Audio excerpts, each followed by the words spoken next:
Jinggir uji sutrayanga hading naskir kay bansius pakamin sim jonga emdon balabano jingip jongu bemlabanong jingip jongu bemlabanong jingip uji sutrayanga emdon balabano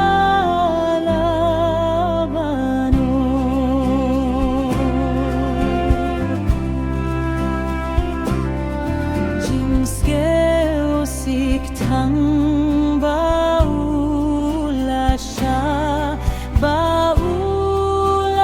fong pansiat siya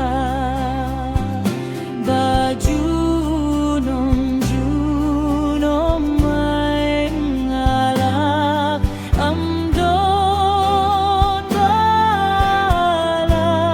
balabano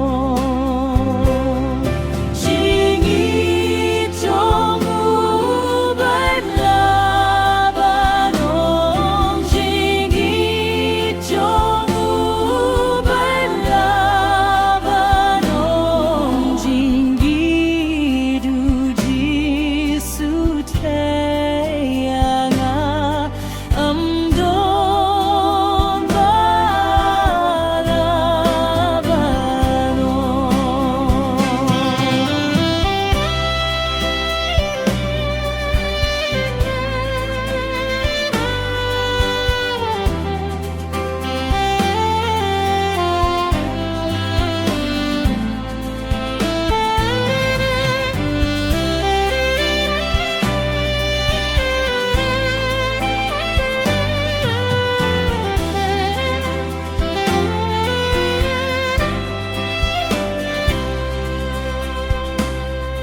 jingsuk bayo nala utray bau yasait hahmat uble kahokas nam bakur blashley